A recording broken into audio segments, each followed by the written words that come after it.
Hello student, स्वागत है आपका हमारे channel one day exam fight में। स्टूडेंट, हम लोग पॉलिटी पढ़ रहे हैं और पॉलिटी के अंतर्गत जो है संविधान का कैसे जो है निर्माण हुआ, उसके क्रम की जो प्रक्रिया है उसको हम लोग पढ़ रहे हैं। उसके अंतर्गत जो सभी एक्ट आते हैं उसको हम लोग जो है एक एक करके पढ़ रहे हैं। 1773 के रेगुलेटिंग एक्ट से शुरुआत करके 1861 का भारत शासन अधिनियम अभी तक हम आपको विस्तार से पढ़ा चुके हैं। आज का जो है टॉपिक है हमारा 1892 का भारत शासन अधिनियम। पिछले वीडियो में हम आपको रिवाइज करा देते हैं कि पिछले वीडियो में आपको 1861 का जो भारत शासन अधिनियम था उसमें हमने आपको पढ़ाया था कि पोर्टफोलियो प्रणाली की शुरुआत हुई थी लॉर्ड कैनिंग वायसराय के द्वारा। पोर्टफोलियो प्रणाली क्या है?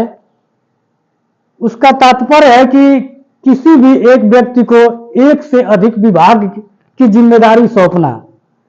पोर्टफोलियो प्रणाली के का तात्पर्य हुआ कि एक से अधिक कोई भी विभाग जिस व्यक्ति को दिया गया है उसकी जो है एक से अधिक विभागों की जो जिम्मेदारी सौंपी जाती है उसी को जो है पोर्टफोलियो प्रणाली कहा जाता है।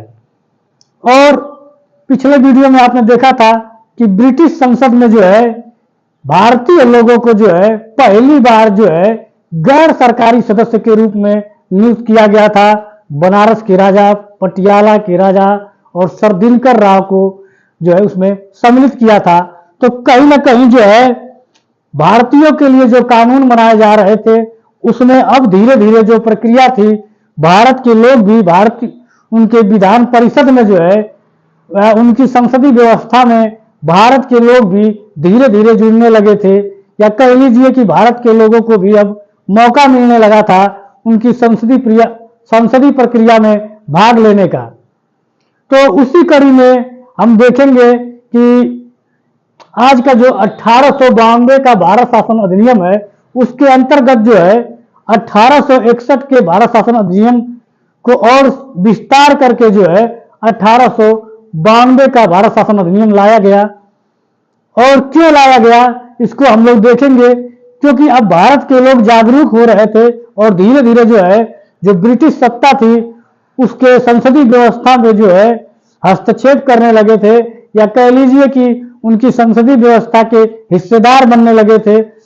उनका मानना था कि भारत के लिए जो नियम कानून बनाए जा रहे हैं उसमें भारतीयों का भी शामिल होना जरूरी है, तभी भारतीयों के लिए जो है अच्छा कानून बन सकेगा।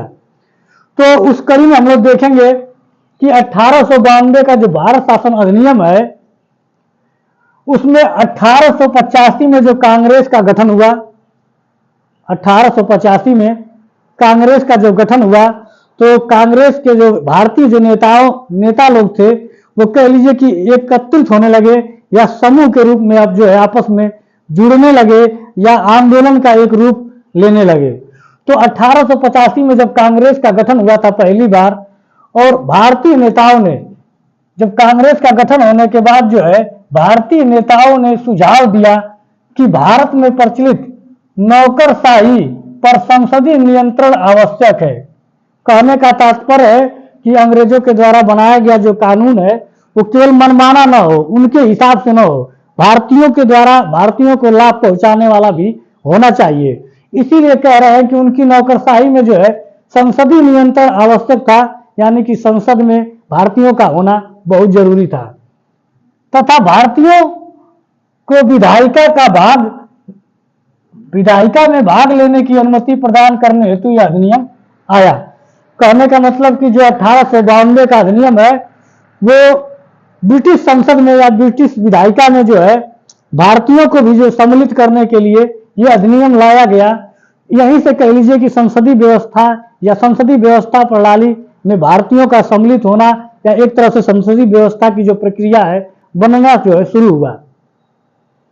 इस एक्ट में कुछ इंपॉर्टेंट बातें हैं जो एग्जाम में कभी कभार पूछ देता है, तो इसलिए आपको जानना आवश्यक है, इंपॉर्टेंट है। अप्रत्यक्ष चुनाव प्रणाली की शुरुआत। कहने का तात्पर्य है कि अप्रत्यक्ष चुनाव प्रणाली की शुरुआत ब्रिटिश संसद में या विधान परिषद में भारतीयों के शामिल करने के लिए जो एक चुनाव की जो प्रणाली है उसकी शुरुआत हो चुकी थी और यहीं से जो है संसदीय चुनाव प्रणाली की शुरुआत हुई। और गैर सरकारी सदस्यों की संख्या में वृद्धि, जैसा कि पिछले वीडियो में आपने देखा था 1861 में केवल 3 गैर सरकारी सदस्य 3 लोगों को सम्मिलित किया गया था, लेकिन 1892 आते आते जो है जो गैर सरकारी सदस्य थे, गैर सरकारी सदस्य पिछले वीडियो में आपको हमने बताया था कि गैर सरकारी सदस्य जो है भारतीयों के लिए प्रयोग किया जाता था और सरकारी सदस्य जो है ब्रिटिश के लिए प्रयोग किया जाता था। तो गैर सरकारी सदस्य जो थे यानी भारतीय जो थे, जो पहले जो है 1861 के अधिनियम में केवल 3 लोगों को शामिल किया गया था और अब धीरे धीरे जो है गैर सरकारी सदस्यों की संख्या में क्या है वृद्धि किया जाने लगा, ताकि हिस्सेदारी जो है भारतीयों की अब धीरे धीरे बढ़ने लगी। दूसरा महत्वपूर्ण पॉइंट है, इंपॉर्टेंट है, बजट पर बहस करने की अनुमति। पहले जो है भारतीयों को बजट पर बहस करने की अनुमति नहीं थी, ना ही प्रश्न पूछने की अनुमति थी, ना ही मतदान करने की अनुमति थी। लेकिन 1892 के शासन अधिनियम में जो है बजट पर बहस करने की जो है अनुमति मिली, लेकिन अभी तक मतदान का अधिकार नहीं था। जो गैर सरकारी सदस्य थे उनको भी जो है संसद प्रक्रिया में जो है मतदान करने का अधिकार नहीं था, केवल उनको बजट पर बहस करने का अधिकार था। प्रश्न पूछने का अधिकार अधूरा। कहने का तात्पर्य है कि अभी जिस तरह भारतीयों को संसद में जो है प्रश्न पूछने का अधिकार मिलना चाहिए था, उस तरह का अधिकार अभी इनको जो है नहीं मिला था। लेकिन एक जो प्रक्रिया की शुरुआत होती है, कह सकते हैं कि प्रश्न पूछने की जो आधा अधूरा जो शुरुआत होती है वो इसी अधिनियम के तहत जो है शुरुआत हो गया था। तो प्रश्न पूछने का जो अधिकार है वो अधूरा ही सही, लेकिन जो है प्रक्रिया की शुरुआत हो चुकी थी इसी अधिनियम के तहत।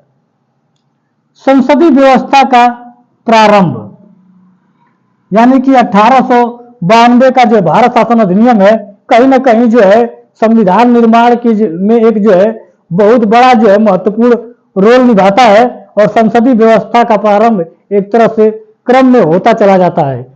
तो आपका 1892 का भारत शासन अधिनियम बहुत ही महत्वपूर्ण है और कभी कभी एग्जाम में देता है, इसलिए इसको आपको याद करना है। छोटा है, डायग्राम के माध्यम से बहुत ज्यादा याद करने में या कठिनाई नहीं होगी आपको, और शार्ट नोट्स के माध्यम से अगर आप नोट्स बना सकते हैं तो अच्छा सा एक आपका नोट्स भी तैयार हो जाएगा और ज्यादा लेंदी नहीं होगा आपका, इसलिए आपके लिए अच्छा सा है। और हमारा वीडियो अगर आपको पसंद आए तो हमारे चैनल को सब्सक्राइब जरूर कीजिएगा, ताकि हम ट्रिक के माध्यम से जो है आपको डायग्राम के माध्यम से, ताकि आप आसानी से याद कर सके और एक अच्छा शार्ट नोट बना सके जो है, इसके लिए जो है हम कड़ी और तत्पर मेहनत करते हैं। ठीक है, धन्यवाद।